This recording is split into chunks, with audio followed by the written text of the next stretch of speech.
जे सबकर हित कर बारे में सोची। ऐसा में एक नाम है जिब्राइल मियाँ, जेकर चुनाव चिन्ह है ऑटो रिक्शा छाप यानी कि टेम्पू छाप, जे क्रमांक संख्या 2 में है। टेम्पू छाप में क्रमांक संख्या 2 में मोहर लगाए है और जिब्राइल मियाँ के अपार मत से विजयी बनाए है। चलो चलो बाबा वोट देवे जा, वोट देवे जा, जिब्राइल मियाँ के मिल के जीता और विजय बना। चलो चलो बाबा वोट देवे जा, वोट देवे जा, जिब्राइल मियाँ के मिल के जीता और विजय बना। सुन ले वायो बाबा, सुन ले वा दादा भौजी, टेम्पू छाप में मोहर लगा। सुन ले वायो बाबा, सुन ले वा दादा भौजी, 2 नंबर में मोहर लगा।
घर घर शिक्षा कर दीप जली, अरे दीप जली। बीए में आवास मिली, वृद्धा पेंशन मिली, विकलांग पेंशन। घर घर शिक्षा कर दीप जली, अरे दीप जली। सुन ले वायो बाबा, सुन ले वा दादा भौजी, टेम्पू छाप में मोहर लगा। सुन ले वायो बाबा, सुन ले वा दादा भौजी, 2 नंबर में मोहर लगा।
टेम्पू छाप में मोहर लगा। सुन लेवा आयो बाबा, सुन लेवा दादा भौजी, 2 नंबर में मोहर लगा।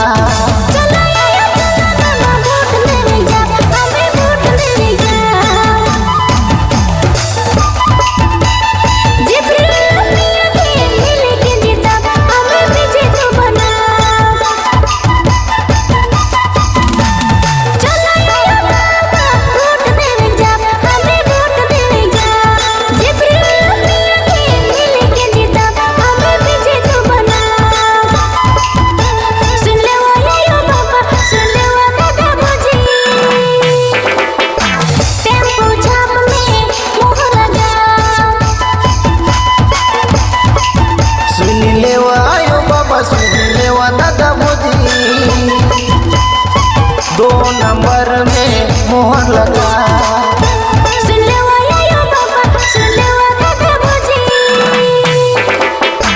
टेम्पू छाप में मोहर लगा। सुन लेवा आयो बाबा, सुन लेवा दादा भौजी, 2 नंबर में मोहर लगा। मोहम्मद जिब्राइल मियाँ का प्राथमिकता है सार्वजनिक स्थलों तक पहुंच पथ की व्यवस्था करना। जिला पंचायत के हर टोला मोहल्ला में पीसीसी पथ, आरसीसी, पुल पुलिया, नाली, पेयजल, बिजली, शिक्षा, स्वास्थ्य, कुआं, तालाब एवं चापाकल की व्यवस्था कराना। सभी लाभकारी योजनाओं को जिला पंचायत के अंतिम व्यक्ति तक पहुंचाना। प्रधानमंत्री आवास, वृद्धा पेंशन, विधवा पेंशन एवं विकलांग पेंशन दिलाना। और भी इनकर बहुत सारा ऐसा सोच है जे सबकर हित और सबकर लाभ में है। तो हमरे कर ऐसा प्रत्याशी मोहम्मद जिब्राइल मियाँ के ऑटो छाप, टेम्पू छाप में क्रम संख्या 2 में मोहर लगाए के भारी से भारी मत से विजयी बनाए है। जोहार जोहार जोहार।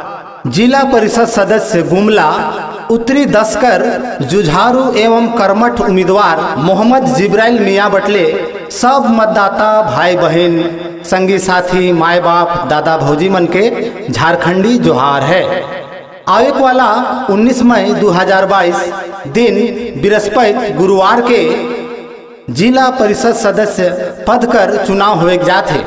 ऐसन में हमरे के चुने है एक ऐसा उम्मीदवार के जे आपन क्षेत्र कर संपूर्ण विकास करी,